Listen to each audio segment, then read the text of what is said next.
আসসালামু আলাইকুম। আজকে আমরা আমাদের কোয়েল পাখির খামারের একটা হিসাব করেছি। গত 23 দিনে কোয়েল পাখির খামার থেকে কতগুলা ডিম আমরা বিক্রি করেছি এবং কত টাকা আমাদের খরচ হয়েছিল এবং কত টাকা আমাদের লাভ হয়েছে, এটার একটা হিসাব আমরা করেছি। এইটা আপনাদের কাছে জানানোর চেষ্টা করবো ইনশাআল্লাহ। তো এখন অনেকেই প্রশ্ন করতে পারেন যে ভাই 23 দিনের হিসাবটা কেন দিচ্ছেন, এক মাসের হিসাবও তো বলতে পারেন। মূলত আমরা আমাদের খামারে আরো কিছু কোয়েল পাখি তুলেছি, কারণ আমরা যে কোয়েল পাখিগুলো শখ করে নিয়ে আসছিলাম এই কোয়েল পাখিগুলো ভালোই একটা প্রফিট আমাদের দিচ্ছে। তো এরপর আমরা চিন্তা করলাম যে ঠিক আছে, তাহলে আমরা আরো কিছু কোয়েল পাখি সংগ্রহ করার চেষ্টা করি। তো যে ভাইয়ের কাছ থেকে আমরা কোয়েল পাখি এনেছিলাম তার মাধ্যমেই আবার আমরা প্রায় 450 কোয়েল পাখি এনেছি। ওই ভিডিও আমি আপনাদেরকে কয়েকদিনের মধ্যে দেওয়ার চেষ্টা করবো ইনশাআল্লাহ। তো গত 23 দিনে এই কোয়েল পাখির পিছনে আমাদের যে খরচ হয়েছে সেটা আমি আপনাদেরকে আগে বলার চেষ্টা করি। প্রতিদিন এই কোয়েল পাখিগুলো 2.5 কেজি পরিমাণে খাবার খায়। এই 2.5 কেজি পরিমাণে খাবারটা হচ্ছে কোয়েল পাখির জন্য আলাদা একটা ফিড আছে নারিশের, ওই ফিডটাই হচ্ছে আমরা ওদেরকে দিচ্ছি। এইটা মূলত 130টা কোয়েল পাখির জন্য আমাদের 2.5 কেজি করে প্রতিদিন খাবার যাচ্ছে। এখানে 1 কেজি ফিডের দাম পড়ে 58 থেকে 59 টাকার মতো। তো এই হিসাবে 23 দিনে আমাদের কোয়েল পাখির খাবার লেগেছে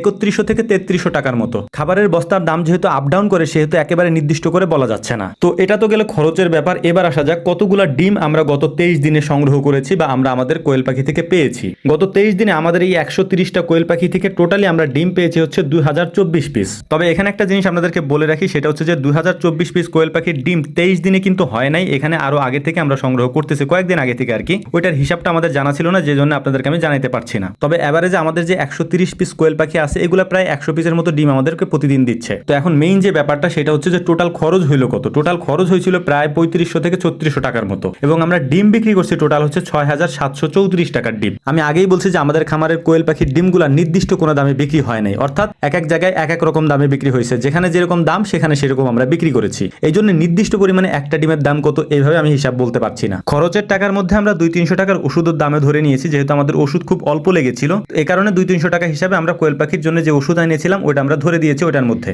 এই কারণেই 3500 থেকে 3600 টাকার মতো আমরা হিসাব ধরেছি। তো এভারেজে এখান থেকে আমাদের লাভ হয়েছিল প্রায় 3000 টাকার মতো। এটা পুরোপুরি একেবারে কারেক্ট হিসাব না, এর কারণ হচ্ছে এটা কম বেশি হইতে পারে, একেবারে নিট অ্যান্ড ক্লিন হিসাব দেওয়াটা সম্ভব না আসলে। তো আনুমানিক একটা আইডিয়া আমি আপনাদেরকে দিতে পারি যে 23 দিনে আমাদের এই কোয়েল পাখি থেকে সব খরচ বাদ দিয়ে আমাদের প্রায় 3000 টাকার মতো লাভ ছিল আর কি, ওই ডিম বিক্রি করে আর কি। আর একটা বিষয় আমি আপনাদেরকে বলে দিই, আমার হিসাবটা একটু বেশি হবে। এর কারণ হচ্ছে আমার এখানে বেশ কিছু পুরুষ কোয়েল পাখি আছে, অর্থাৎ মেল কোয়েল পাখি আছে, যেগুলোকে আমি পালতেছি হচ্ছে ব্রিডিং এর জন্য, অর্থাৎ এগুলো দিয়ে আমি বাচ্চা ফুটাই। এই কারণে আমার খরচটা একটু বেশি। কারণ হচ্ছে ওই পুরুষ কোয়েল পাখিগুলো ডিম দেয় না, ওইগুলো শুধু খাবার খায়। এই জন্য ওদের খাবারের হিসাবটাও আমার এটার সাথে যুক্ত করতে হয়েছে। কিন্তু আপনাদের ক্ষেত্রে হয়তো সেটা করতে হবে না, কারণ আপনারা হয়তো ডিমের জন্যই পালবেন, কেউ হচ্ছে বাচ্চার জন্য বা ডিম ফোটানোর জন্য, অনেকেই হয়তো পালে না। তো আপনাদের হিসাবে খরচটা আরো কম পড়তে পারে। আর এই হিসাবগুলো গত কয়েকদিন ধরে, অর্থাৎ যেদিন থেকে আমরা ডিম বিক্রি করা শুরু করছি ওই দিন থেকে আমরা প্রত্যেকটা ডিম কত টাকা বিক্রি করছি এগুলো একটা খাতার মধ্যে সুন্দর করে লিখে রাখছিলাম। আমরা ভাবছিলাম যে এক মাস পরে কত টাকার একটা হিসাব